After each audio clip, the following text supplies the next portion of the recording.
सुप्रभात। मैं हूं जगेंद्र राणा। आज की हमारी आध्यात्मिक चर्चा का विषय है साधना पद्धति। साधना पद्धति। नदियां एक घाट बहुत तेरे। घाट तो बहुत है परंतु नदी एक ही है। इसका अर्थ यह नहीं कि सभी घाट एक जैसे हैं। विभिन्न घाटों की सीढ़ियां नदी में अलग अलग गहराई तक जाती हैं। साथ ही साथ घाटों पर जल की शुद्धता व तेजी भी अलग अलग होती है। इसी प्रकार से सत्य यानी परमात्मा एक है परंतु सत्संग अलग अलग है। हर सत्संग के अपने सिद्धांत हैं, अपनी साधना पद्धति है, अपने कायदे कानून है, अपनी प्रगति की दर व सीमाएं हैं। तो सत्संग की साधना पद्धति को समझा जाए।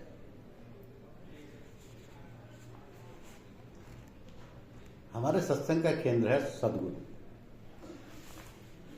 यही वो धुरी है जिसके चारों ओर सभी साधकों की साधना घूमती है। यही वो सूर्य है जिससे सौरमंडल रूपी सत्संग से सभी साधक प्रकाशित होते हैं। तो सभी साधक सद्गुरु की ज्ञान ज्योति से अपने ज्ञान का दीपक जलाते हैं। इसका कारण है सद्गुरु की अहेतुकी दया कृपा और महान समर्थता। हमारे सत्संग के सद्गुरुओं की ईश्वर में पूर्ण लयता होती है जिसके कारण वे अत्यधिक सामर्थ्यशाली होते हैं। आध्यात्मिक ज्ञान के साथ साथ वे सांसारिक और व्यावहारिक ज्ञान में भी पूर्णता हासिल किए होते हैं। यही कारण है कि वे साधक के सांसारिक और आध्यात्मिक दोनों ही पहलुओं को सुधारने की सामर्थ्य रखते हैं।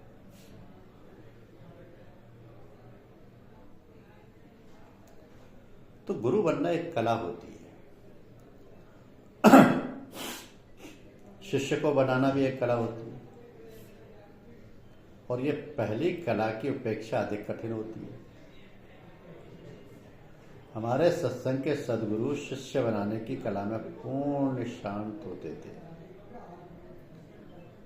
वे साधक को खूब ठोक बजाकर अपनाते और फिर अपने सुगढ़ हाथों से उसके व्यक्तित्व निर्माण का कठिन कार्य प्रारंभ कर देते हैं। यदि साधक में लगन होती है और वो सद्गुरु की आज्ञा अनुसार जीवन यापन करने लगता है तो उसके सांसारिक एवं आध्यात्मिक पहलुओं का रूपांतर तेजी से होने लगता है। हमारे सत्संग में सुरत शब्द योग का अभ्यास किया जाता है। सुरत शब्द योग अत्यंत उच्च कोटि का योग है और इसके रहस्य के ज्ञाता संत महात्मा बहुत कम है। सुरत शब्द योग का योग मन का मैल धोने का सर्वोत्तम साबुन है। ये साधना बहुत सरल है, बहुत सहज है और उसमें प्रगति बहुत तीव्रता से होती है। तो सुरत का अर्थ होता है जागरूकता, अटेंशन और अवेयरनेस। शब्द अंतर में होने वाली एक अनुभूति है, एक स्पंदन है जो सद्गुरु के संपर्क और उनकी कृपा से जागृत होता है। अतः सुरत शब्द योग का अर्थ है सुरत यानी जागरूकता को शब्द से जोड़ना या शब्द में लीन रखना। तो शब्द के जागृत होने पर साधक की सुरत स्वतः ही शब्द पर एकाग्र होने लगती है। मन के विचार सुरत की शब्द पर एकाग्रता में बाधक बनते हैं। साधक विचारों पर ध्यान न देकर सूरत को बार बार शब्द पर एकाग्र करता है। शब्द का भोजन है सद्गुरु की अमृतधार। तो साधक सद्गुरु का स्मरण करता है, अपने हृदय में उन्हें बिठाता है। सद्गुरु की अमृतधार आकर शब्द का पोषण करती है, शब्द का विकास करती है, शब्द को आगे बढ़ाती है। साधक यह अभ्यास प्रातः व सायं दोनों समय नियमित रूप से करता है। यदि अभ्यास ठीक ढंग से किया जाता है तो अभ्यास की धार धीमी धीमी रूप में हर समय बनी रहती है। साधक सब काम करता हुआ भी अपनी सूरत शब्द पर जमाए रखता है, इसलिए यहाँ की साधना को सहज साधना भी कहते हैं। तो सद्गुरु जब साधक को अभ्यास बताते हैं तो साधक के अंतर में आनंद की कुछ बूंदें भी छिड़क देते हैं। साधक की अभ्यास में जब एकाग्रता हो जाती है तो उसे आनंद की अनुभूति होने लगती है, एक रस सा आ जाता है। इस आनंद का प्रभाव अन्य समय भी बना रहता है। ये इसी आनंद का प्रभाव होता है कि उसे भोगों में रस आना कम हो जाता है और धीरे धीरे समाप्त हो जाता है। फलस्वरूप सांसारिक बंधन स्वतः ही टूटने लगते हैं और विषयों में आकर्षण स्वतः ही कम होने लगता है। जो वैराग्य जप तप व योग से कठिनता से प्राप्त होता है वो अभ्यास में प्राप्त आनंद के प्रभाव से स्वतः आने लगता है। शब्द में खिंचाव होता है। अपने उद्गम की ओर शब्द का उद्गम है आदि शब्द अथवा परमात्मा। तो शब्द अंश है और आदि शब्द अंशी। शब्द बूंद है तो आदि शब्द सागर। अंश में अंशी से मिलने की स्वाभाविक प्रवृत्ति होती है, अतः शब्द आदि शब्द से मिलने को आगे बढ़ता है। और यदि सूरत शब्द पर एकाग्र रहती है, शब्द में लीन रहती है, तो वह भी आदि शब्द की ओर अग्रसर होने लगती है। तो साधक की चेतना एक प्याज की तरह है। उसके व्यक्तित्व की विभिन्न परतें हैं जिनमें जन्म जन्मांतर के संस्कार दबे हैं। कुछ परतें इतनी गहरी हैं कि साधक उनके बारे में स्वयं भी नहीं जानता। शब्द मन से परे की अनुभूति है, अतः जब सूरत शब्द पर लगातार एकाग्र की जाती है तो वह परतें खुलने लगती हैं और दबे हुए संस्कार विचारों के रूप में अंतःकरण के पर्दे पर आकर खेलने लगते हैं। तो साधक इन विचारों पर ध्यान न देकर सद्गुरु की अमृतधार का आवाहन करता है। अमृतधार की प्रबल अग्नि में संस्कार भस्मीभूत होने लगते हैं। इसी प्रकार साधक की जागरूकता चेतना की गहराइयों में उतरती जाती है और साथ ही साथ उसको साफ भी करती जाती है। तो मन में छिपे संस्कारों की सफाई होने के बाद एक ही बाधा रह जाती है और वो है साधना का अहंकार। तो साधक अपना सभी कुछ त्यागने के बाद अपने आध्यात्मिक अनुभव व उपलब्धियां शांति व आनंद की अभिलाषा को सहज कर रखता है। आध्यात्मिक क्षेत्र में मान व प्रतिष्ठा की भावना भी उसमें सूक्ष्म रूप से समाई रहती है। प्राय साधक अहम की इन कटीली झाड़ियों में उलझ जाते हैं, जो निकलने का प्रयास ही नहीं करते। वे तो निकल ही नहीं पाते और जो निकलने का प्रयास करते हैं वे भी बिना लहूलुहान हुए नहीं निकल पाते। तो नियमित सत्संग, सद्गुरु की सेवा और दीनता भरी प्रार्थना ही साधक को अहम की कटीली झाड़ियों से खींचकर बाहर निकाल पाती है। इस प्रबल बाधा के दूर होने पर साधना सुगम हो जाती है। शब्द अब आदि शब्द की ओर तीव्रता से बढ़ने लगता है और साथ ही साथ सूरत भी जो शब्द में लय है, तो मन अब शून्य रहने लगता है और यह शून्यता महाशून्यता में परिणत होने लगती है। मन की इस स्थिरता में शांति का अवतरण सा होने लगता है और आनंद की हिलोरें भी उठती हैं।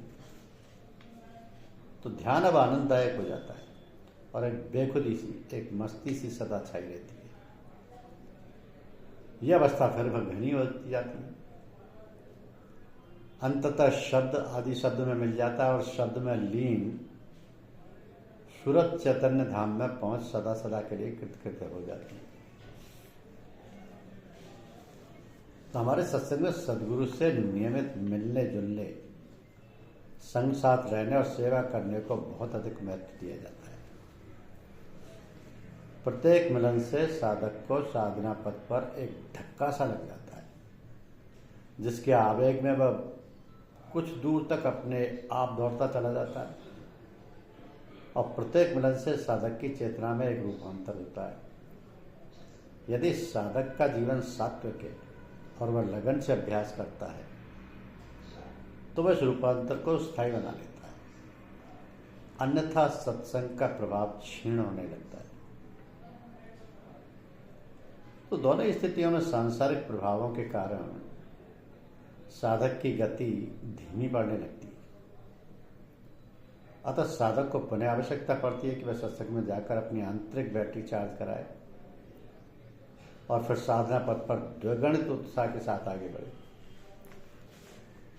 यदि कोई साधना बहुत सरल होती है तो उसकी सरलता ही उसकी कठिनाई बन जाती है।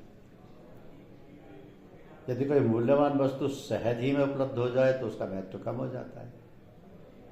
ऐसी ही बात सूरत शब्द योग के साथ है। बहुत से साधकों का शब्द जागृत हो जाता है, परंतु वे जानते नहीं हैं। कुछ जानते हैं परंतु उसके प्रति जागरूक नहीं रहते। कुछ जागरूक तो रहते हैं परंतु नियमित अभ्यास नहीं करते। कुछ नियमित अभ्यास तो करते हैं परंतु नियमित सत्संग नहीं करते। ये साधकों की असावधानियां हैं। परंतु सद्गुरु बहुत दयालु होने के कारण एक बड़े जहाज की भांति अपने से बंधी सभी साधकों की नावों को भवसागर के पार खींचते रहते हैं। फिर भी साधक की लगन के अनुपात में उसकी प्रगति की दर में अंतर आ ही जाता है।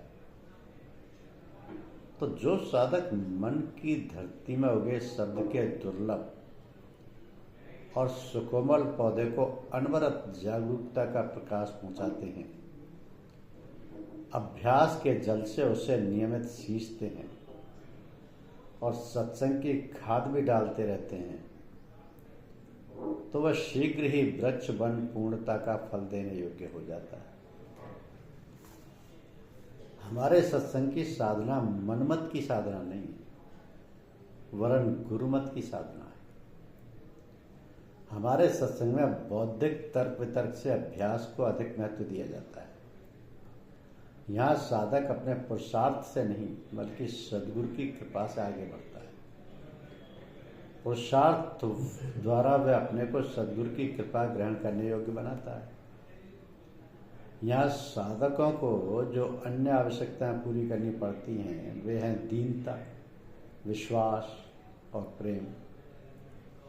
दीनता का अर्थ है अपनी बुद्धि और पुरुषार्थ पर आत्मविश्वास होना, अविश्वास होना। दीनता का अर्थ है अपनी बुद्धि और पुरुषार्थ पर अविश्वास होना, और विश्वास का अर्थ है सद्गुरु की दया व कृपा का पूरा भरोसा होना, और प्रेम का अर्थ है सद्गुरु की याद बनाए रखना। फिर से समझ, यहाँ साधकों को जो अन्य आवश्यकताएं पूरी करनी पड़ती हैं वे हैं दीनता, विश्वास और प्रेम। दीनता का अर्थ है अपनी बुद्धि और पुरुषार्थ पर अविश्वास होना।